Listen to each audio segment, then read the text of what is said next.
U.S. forces engaged in military action in the Venezuelan capital of Caracas early in the morning of January 3rd, ultimately resulting in the capture of Venezuelan leader Nicolas Maduro and his wife Celia Flores. They are currently on their way to New York, where they're expected to be arraigned in the coming days. However, it looks like this isn't going to end with Venezuela, as Trump and his administration have now threatened three other Latin American countries. I want to get your reaction, obviously, first to what's going on in Venezuela. To me, the disturbing part about this, right? And again, Maduro's a bad guy. He is not the legitimate leader there. Um, he lost the election but refused to leave. And basically, what I see as the disturbing part of this, right, is we talked about it the last time we talked, right? This is kind of like Iraq all over again. Um, Yeah. Using instead of it being like nuclear weapons, right? That Iraq was building. This time it was they were using narcotics, fentanyl, which there was no fentanyl, but cocaine was now the weapon of mass destruction. Trump said during his speech today during the press conference that 97% of the drugs from Venezuela are coming into the United States, which is a totally false statement. Um, this has always been right for him, and I think we're just kind of learning this now, right? This uh, blowing the boats up and everything was just really a tactic to kind of get people off his real intentions, right? Which was about regime change and really uh, taking the oil from Venezuela, which he has pretty much said he's going to do. Um, he's going to like send American companies down there. They're going to rebuild the infrastructure. They're going to, they're going to use the profits from the oil that they do. Venezuela is going to pay them for doing what they're going to do. Um, and really, what he wants to do, right? My feeling is that he's going to flood the American market with Venezuelan oil so that he can say, "Oh, look how great I am, and I brought down gas prices are now down below $2. It's going to be like 1995 prices again." And this is his intent the whole time. And their vice president, who I guess kind of got sworn in, or I don't know if she's the acting president or she got sworn in as president today, has pretty much called it a kidnapping. Said they need to return Maduro.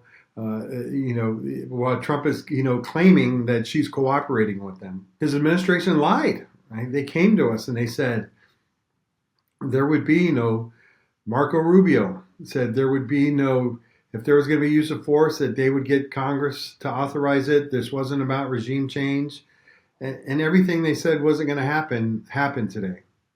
No, yeah, and earlier in the press conference, as you had mentioned, Donald Trump was talking about the vice president of Venezuela cooperating and Mm-hmm. seeming like she was going to help facilitate this liberation. Mm-hmm. I think that the connection to Iraq is very accurate here, especially as it comes to this like notion that the people in Venezuela are just going to accept us as their liberators.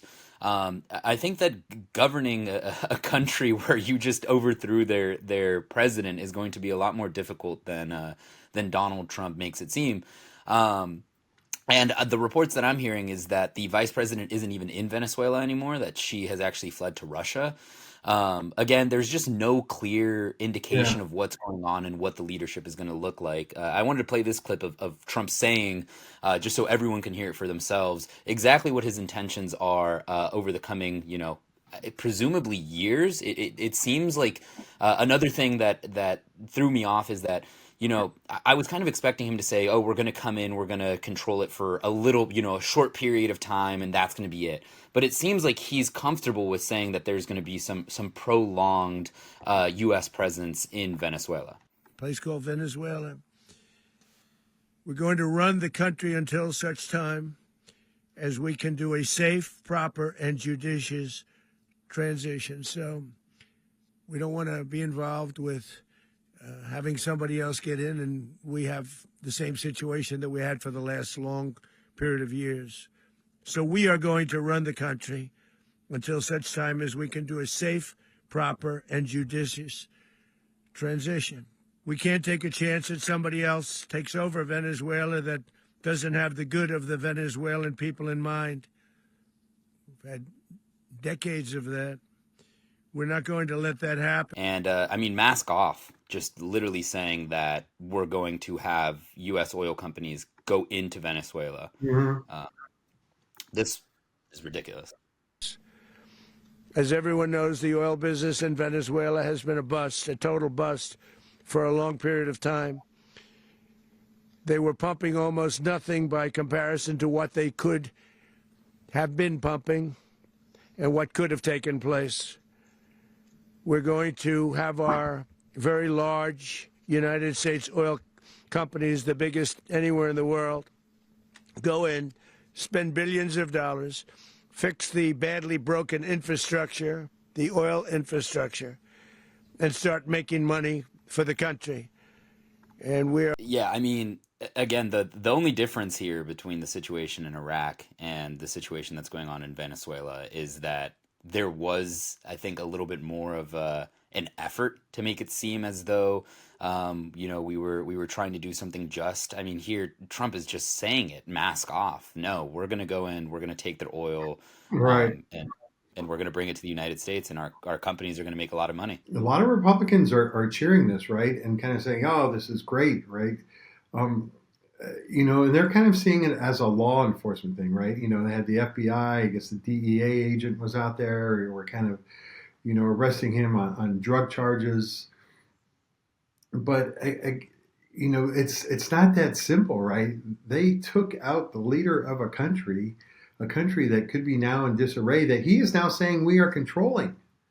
Uh, you know, he's committing acts of war. Not only does it set a dangerous precedent domestically, obviously, I think it does, not that the international law system has a lot of, power or strength or whatnot, but I think that it does set a very dangerous precedent when it comes to international law and Mhm. international engagements. Someone was making the uh, the example of Keir Starmer in the UK and saying, well, what if Russia says that Keir Starmer, is breaking Russian laws? Can they now go in and arrest the president of or the prime minister of the United Kingdom? Obviously, it's more complex than that, but Yeah. it goes to show that this is not something that should be taken lightly, and the fact that the Well, president is kind of doing it jokingly is there definitely. was somebody was on TV talking earlier, right, about that precedent right now. Does that mean now China could go in and take the president of Taiwan, saying that the president of Taiwan is acting, is a rogue leader who's kind of doesn't recognize our authority, or that Putin could do the same, which Putin actually did at the beginning of the Ukraine war.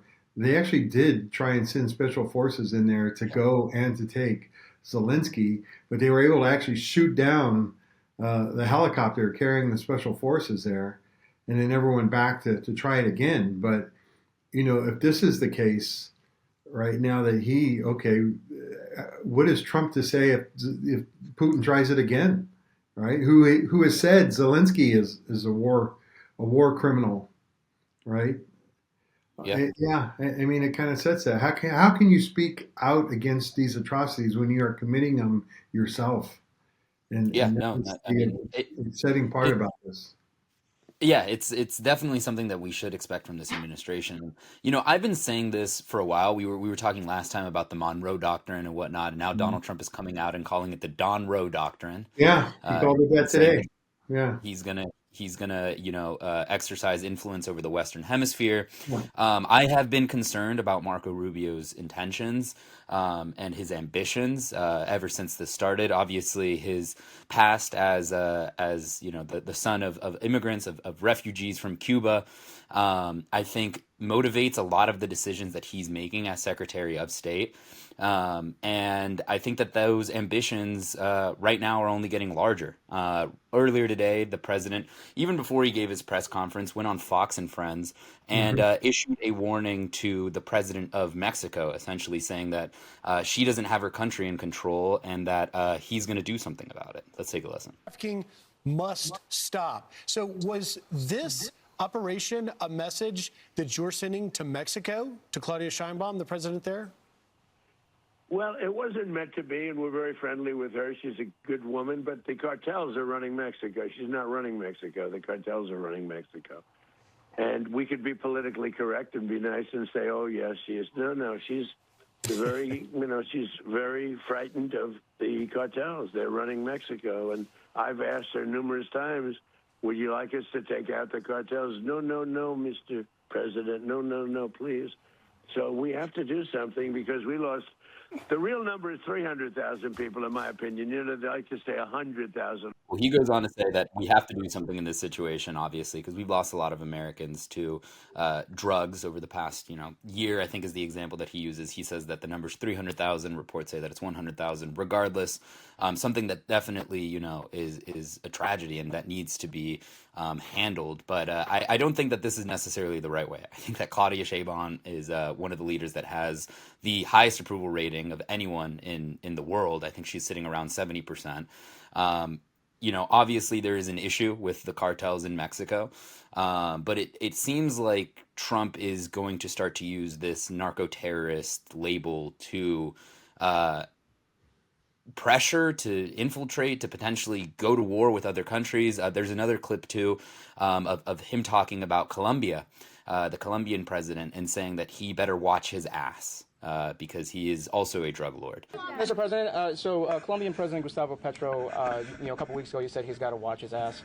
And today he said he's not concerned about anything happening to him in the aftermath of this operation. So just what your message is about that. Well, he has cocaine mills. He has factories where he makes cocaine. And, yeah, I think I stick by my first statement. He's making cocaine. They're sending it into the United States. So he does have to watch his ass. Mr. President, did you notify any? What are your thoughts on this? Is this something that is concerning you at this point? I mean, it is, right? It is, I don't know what his intentions are, right? It's again, he's saying we're going to control Venezuela. Is that through like a puppet government, right? That he's like hoping to kind of set up, and now everybody has to be subservient to the United States. And if you're not, in the Western Hemisphere, if you're a country in the Western Hemisphere and you're not subservient, then you're going to be on his bad list, and he's going to come after you. This isn't how, traditionally diplomacy is done. And I think remarks like this do a lot more harm and already give the impression that we're not genuinely interested in, creating a partnership, but that we're going to, like you're saying, you do what is in our interest, or in this case, Donald Trump's interest, regardless of whether that is legal, domestically or internationally. I think that the country that needs to right now be the most concerned is Mexico and Cuba. There's just a lot of economic ties there with Mexico, and I think a lot of people would kind of,